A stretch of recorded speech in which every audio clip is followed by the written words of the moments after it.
Hello, everyone, and welcome to my first ever Movie Madness Mondays. Today, on this Tuesday, the 30th, we're going to be talking about two movies recently came out. Not very recently, but yeah. Alien Covenant and Kingsman: The Golden Circle. Now, in Alien Covenant, which was the first movie we're going to be talking about, and I do have to say, spoiler alert for anyone who hasn't watched the movies. If you don't want to be spoiled on how it ends, how either of these movies end, don't watch the video. That being said, moving right into it, I do have to give mad props to Ridley Scott for writing very strong female leads. Sigourney Weaver in the first trilogy of Alien was phenomenal. And then Elizabeth Shaw's character in Prometheus was fantastic. Her at the end, like flying off to the to the home planet of the, I can't think of their name. I guess engineers is the term. To the home planet of the engineers, and like more or less taking her questions to them, being like, why? And now in this one, the character played by Christine Watterson Daniels was fantastic. It took her a while to sort of get into her niche, but that's probably due to James Franco's character dying within like the first 20 minutes of the movie. So the movie opens up with Michael Fassbender's character, David, and he is talking with his creator in pre-Prometheus time frame, and talking about more or less why he must serve him, and why his purpose is to serve man. Which is really interesting because he's like, you'll die and I'll just go on forever, so why must I serve you? Then the movie switches to Michael Fassbender again, this time playing Walter, a new upgraded version of the synthetic form of life that they always have on these trips or these ships. He is talking with Mother, and they are more or less going through space doing the normal thing, and it's during one of their recharge cycles when all of a sudden things go wrong. A solar flare, I believe, or some kind of solar phenomenon happens, and the entire ship just gets wrecked by this energy,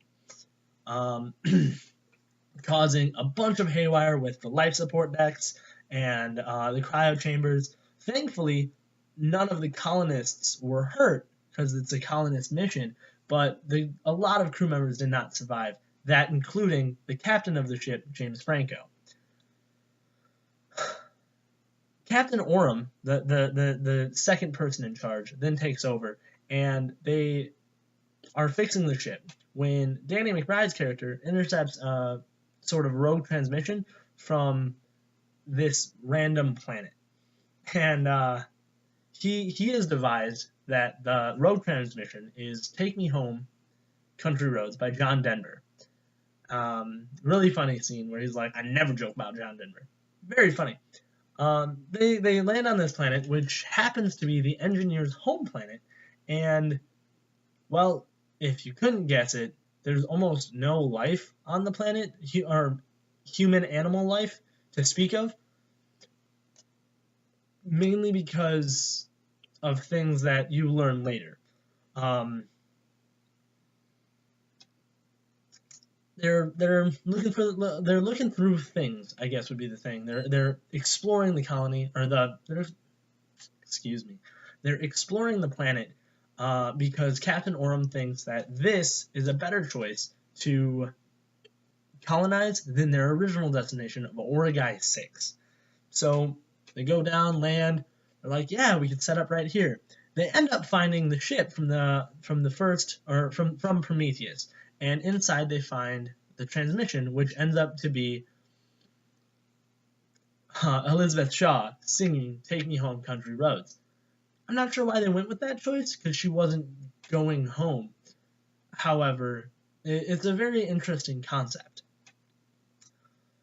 Well, if you couldn't guess it, with it being an alien movie, two people get infested by parasites, and these aren't exactly your standard chest rippers or chest poppers, but they are very interesting. They end up getting breathed in or brought in through spores. That is a virus per se, um, and the first one just rips out of this one guy's back.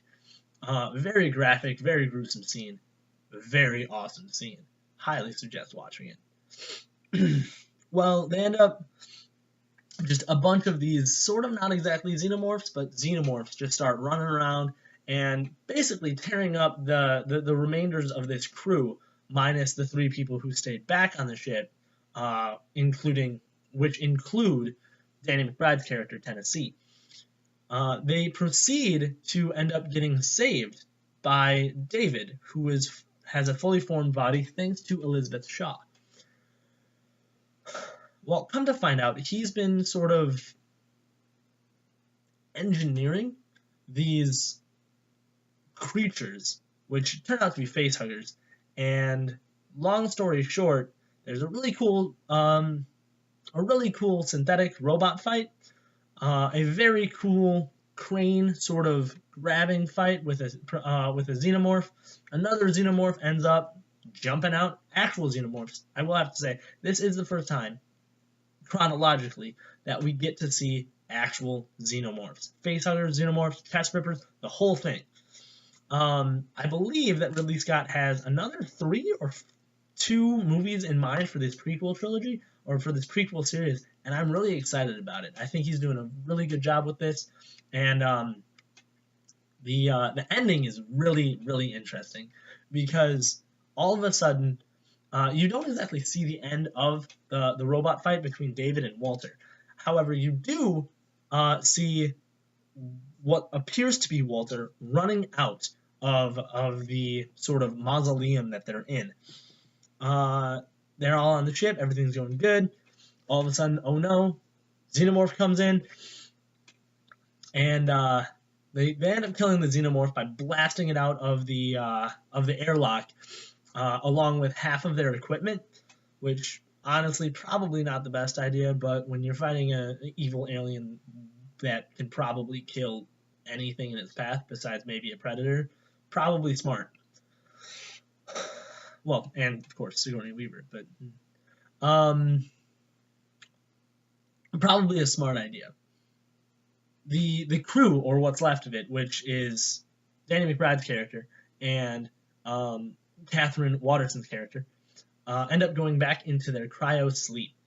At this point, right before she's about to go to sleep, she questions, for the first time, the android that she's on the ship with, and says, and yeah, you can help me build that log cabin, which her and Walter talked about earlier. And at that point, David says, what? Sort of confused by that. And that is when she knows, but she's already in getting into the process of cryosleep, that is not, in fact, Walter. Then Walter ends up hacking Mother, and a whole mess of, and that's sort of when the credits roll. A lot of people were upset by this because they didn't understand how exactly it had to happen. Doing a little further research, I say this because Walter ended up getting his hand bitten off by a xenomorph, and we also find out that Walter can regenerate, sort of. I believe it just is life-threatening accidents that he can regenerate from. However, he is actually just pummeling David into the dust, and right before delivering what would be the killing blow, David sort of catches him off guard, saying, it's your choice now, it's me or them, while he's reaching for a knife. Now, this leads me to believe that he ended up incapacitating Walter, because he ends up doing that before with a flute or a recorder. He ends up incapacitating him and switching his CPU for Walter's, so he has his appearance. And I believe that he is able to hack Mother at the end of the movie. Not really hack it, but more rather, Mother has, or he has embedded his codes so deeply in this Mother agent, this Mother AI system, that he has been able to basically run it without having to know the new stuff. Switching now to Kingsman. If you've seen the first one, very ultra-violent, very interesting story about the Secret Service. Well, not the Secret Service, but a Secret Service, an independent Secret Service that is stationed in stationed in the UK out of a suit shop, the Kingsman suit shop. In this one, we see our old friend Charlie. You'll remember him from the first one as the guy who was kind of like very hoity-toity to main character Eggsy during the whole like training to be a Kingsman, got rejected, and then ended up saying, "Oh, we have a spy," and then getting electrozapped by Eggsy at the end of the first one. And you'll also remember that he had a safety chip in that they ended up exploiting and exploding a bunch of heads, causing a very dramatic and almost fireworks sort of ending to that first movie. Thankfully, Eggsy had shocked him, causing that microchip to fault, which I don't know why it ended up only blowing out his vocal cords and ripping off his arm, but that's what the movie decided to go with. We see him first right away with a new robotic arm and a lot more badassery because he's able to just take Eggsy one-on-one. I give all the credit to his robot arm because if he didn't have that, I don't think he'd be able to. That being said, his robot arm ends up getting ripped off mid-fight, and Eggsy's able to drive away, and basically, I won. However, the robot arm can be controlled remotely and ends up hacking the system and giving all of the Kingsman data, whereabouts, and all this other stuff to this woman named Poppy, who is the head of the Golden Circle, which is a drug cartel, which is actually a drug monopoly on all the drug trade across the world.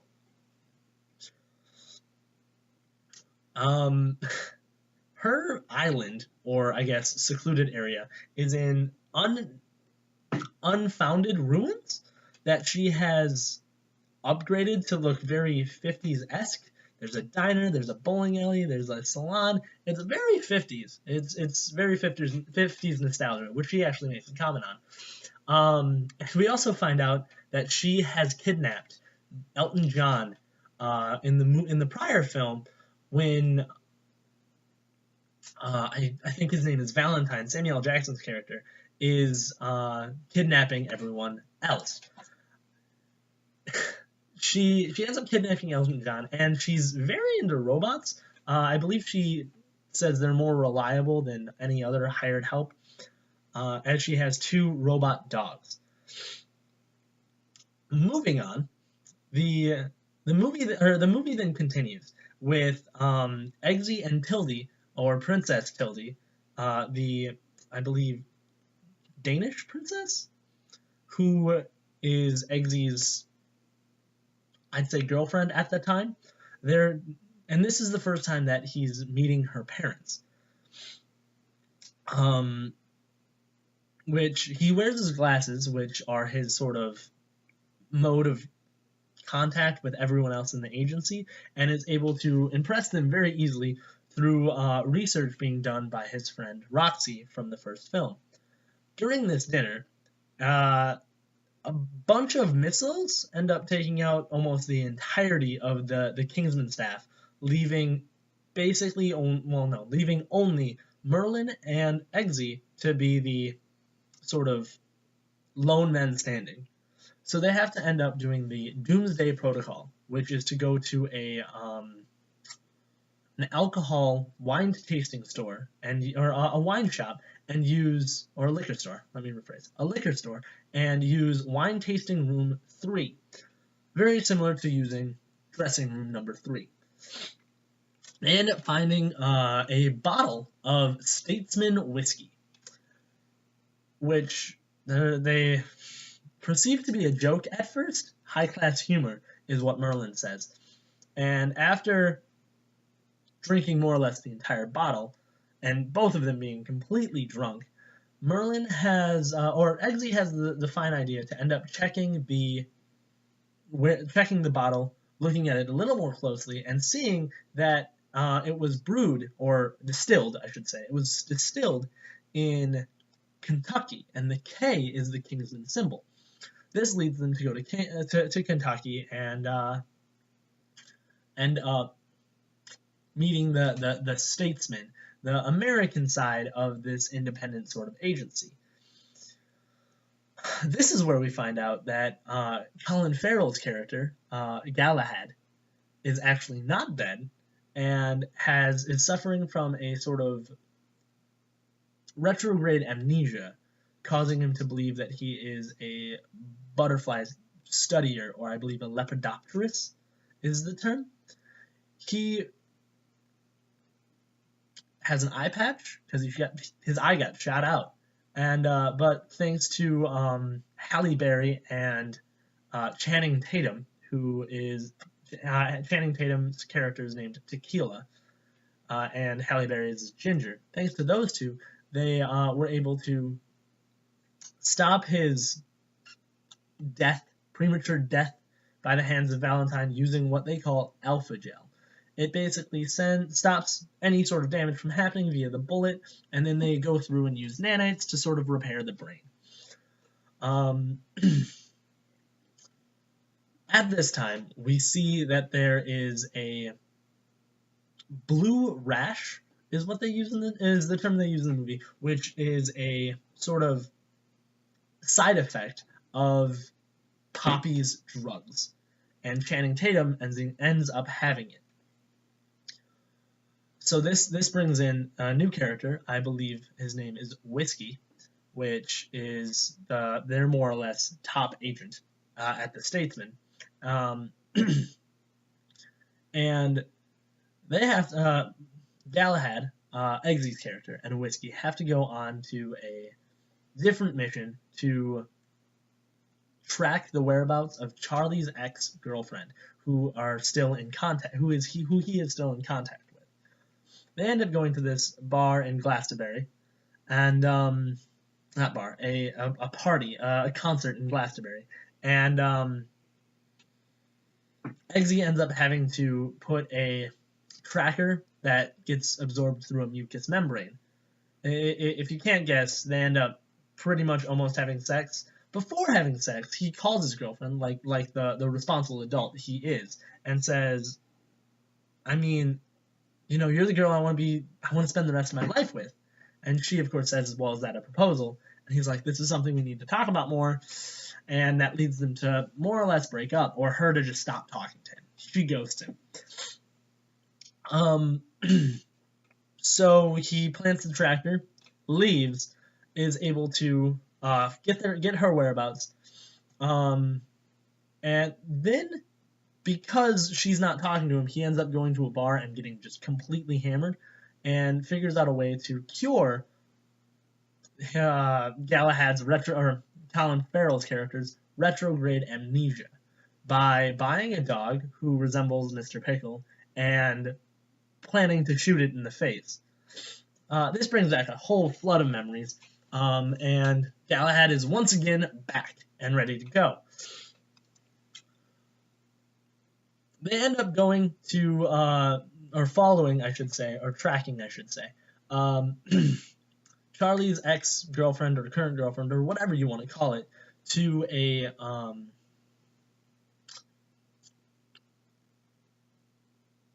biochemical engineering factory in the center of a mountain in Italy, where they're manufacturing a cure to this sort of blue rash, which ends up killing you after an X amount of time. It's never really stated how clearly, but there are 3 stages to this: the blue rash, a mania, and then a sort of paralysis that ends up constricting your larynx, I think is the term. I'm not sure, but causing you to basically not be able to breathe and suffocate and die. So they get some of this antidote, and after getting this, Whiskey, Galahad, and Galahad Sr. are on this mission. After getting this antidote, they're then cornered in a very small shack, about to get fired on, where Whiskey ends up smacking the antidote out of Eggsy's hand, causing Collin Farrell to not trust him. Whiskey ends up going out and just obliterating a whole bunch of the bad guys, Poppy's men of the Golden Circle. And after he comes back in and saying, "Hey, thanks, I didn't need any of your help," ends up getting shot in the face by Collin Farrell.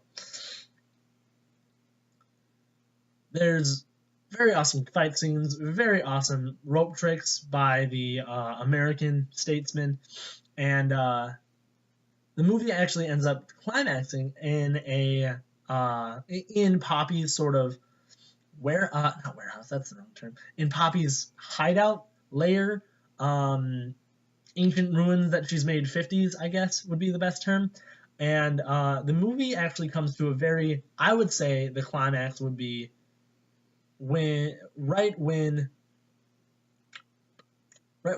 and Galahad sort of beat Poppy and all this other stuff, and then the falling action is actually another large fight between Whiskey, who ends up getting saved via the Alpha Gel, and Eggsy and Galahad, because Whiskey, you find out his wife got killed by some meth heads, I believe meth heads, who were robbing a grocery store. That being said, my favorite part of the movie came when Eggsy ended up stepping on a landmine.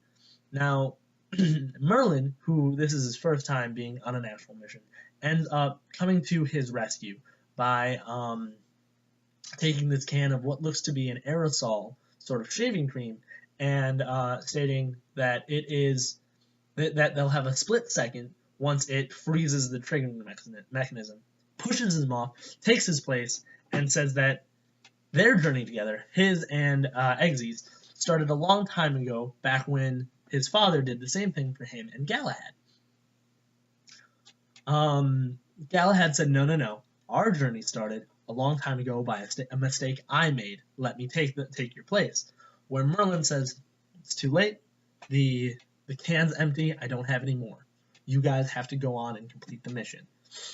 At this time, they go and basically get to a point where they can take advantage of the situation, and we learn earlier that Merlin's favorite singer is John Denver, and he starts singing "Almost Heaven, West Virginia." You guessed it, Country Roads, or I guess Take Me Home, Country Roads by John Denver. And this proceeds to have Poppy's men sort of come investigate the thing.